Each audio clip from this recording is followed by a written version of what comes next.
The most inspiring James Madison quotes.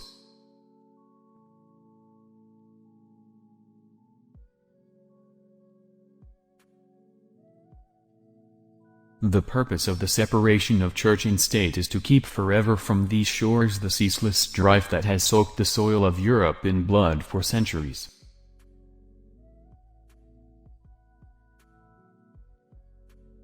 Philosophy is common sense with big words.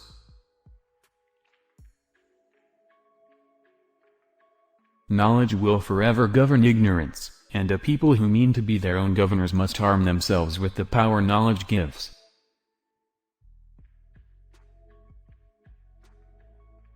It will be of little avail to the people that the laws are made by men of their own choice, if the laws are so voluminous that they cannot be read, or so incoherent that they cannot be understood. The means of defense against foreign danger has always been the instruments of tyranny at home. It may not be easy, in every possible case, to trace the line of separation between the rights of religion and the civil authority with such distinctness as to avoid collisions and doubts on unessential points. The accumulation of all powers, legislative, executive, and judiciary, in the same hands, whether of one, a few, or many, and whether hereditary, self-appointed, or elective, may justly be pronounced the very definition of tyranny. The truth is that all men having power ought to be mistrusted. Wherever the real power in a government lies, there is the danger of oppression. There are more instances of the abridgment of the freedom of the people by gradual and silent encroachments of those in power, than by violent and sudden usurpations.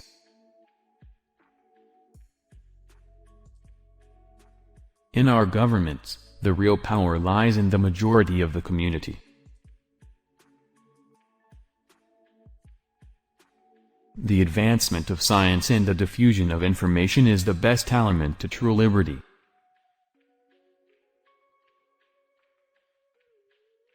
The tendency to usurpation on one side or the other, or to a corrupting coalition or alliance between them, will be best guarded against by an entire abstinence of the government from interference in any way whatsoever, beyond the necessity of preserving public order, and protecting each sector against trespasses on its legal rights by others.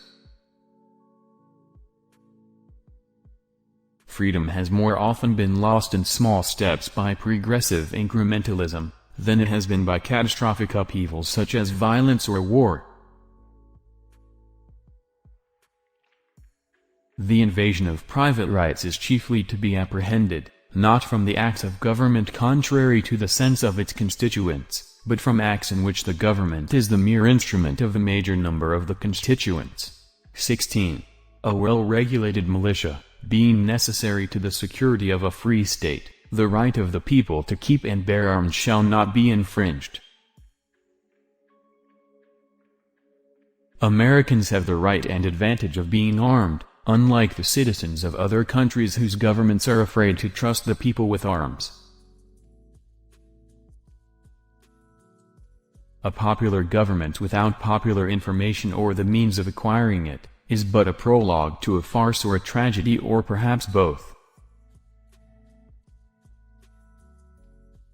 I cannot undertake to lay my finger on that article of the Constitution which granted a right to Congress of expending, on objects of benevolence, the money of their constituents.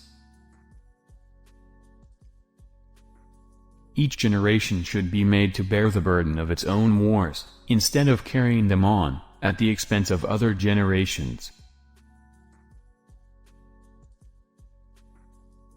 A well-regulated militia, composed of the body of the people, trained in arms, is the best most natural defense of a free country.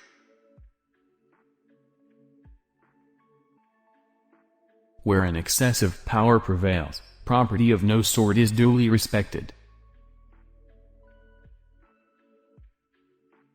No man is safe in his opinions, his person, his faculties, or his possessions.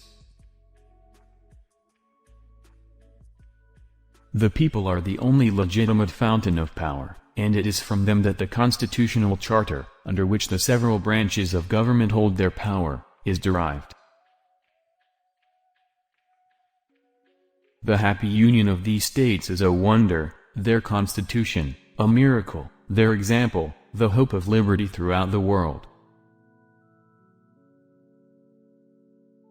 The rights of persons and the rights of property are the objects for the protection of which the government was instituted. In framing a government which is to be administered by men over men, you must first enable the government to control the governed, and in the next place, oblige it to control itself. Wherever there is interest and power to do wrong, wrong will generally be done. The executive has no right, in any case, to decide the question, whether there is or is not cause for declaring war. The internal effects of immutable policy poisons the blessings of liberty itself. A sincere and steadfast cooperation in promoting such a reconstruction of our political system would provide for the permanent liberty and happiness of the United States. That this liberty of the press is often carried to excess, that it has sometimes degenerated into licentiousness, is seen and lamented, but the remedy has not yet been discovered. Perhaps it is an evil inseparable from the good with which it is allied, perhaps it is a shoot which cannot be stripped from the stalk without wounding vitally the plant from which it is torn. However desirable those measures might be which might be correct without enslaving the press, they have never yet been devised in America. Every word decides a question between power and liberty. The security intended to the general liberty consists in the frequent election and in the rotation of the members of Congress.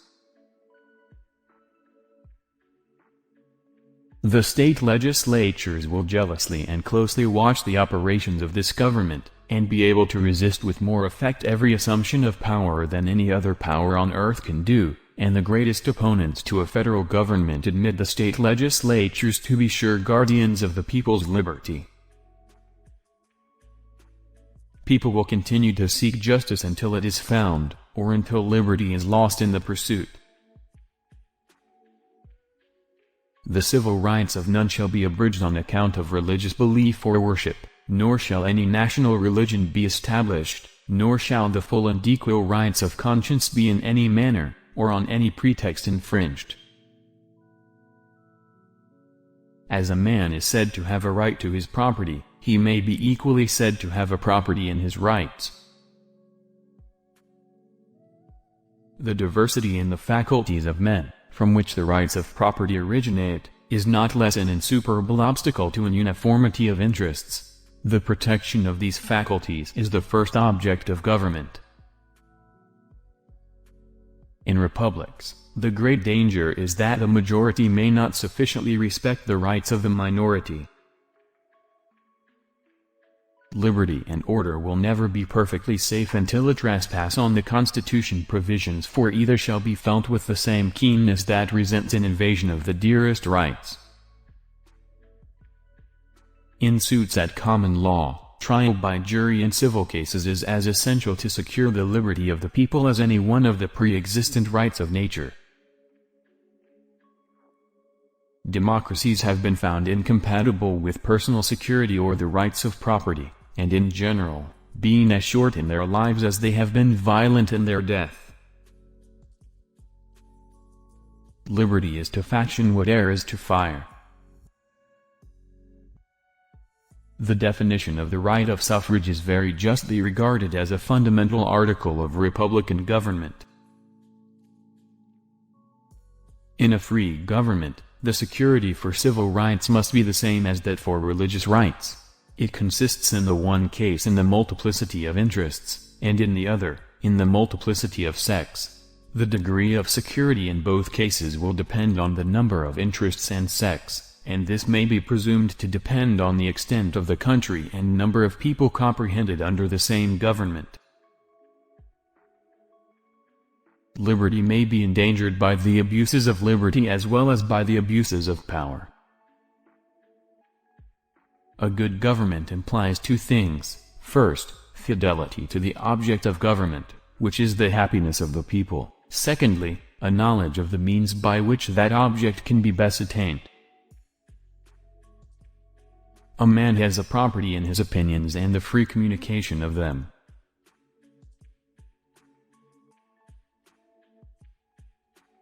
Thank you for watching. Please help us reach more subscribers to my channel.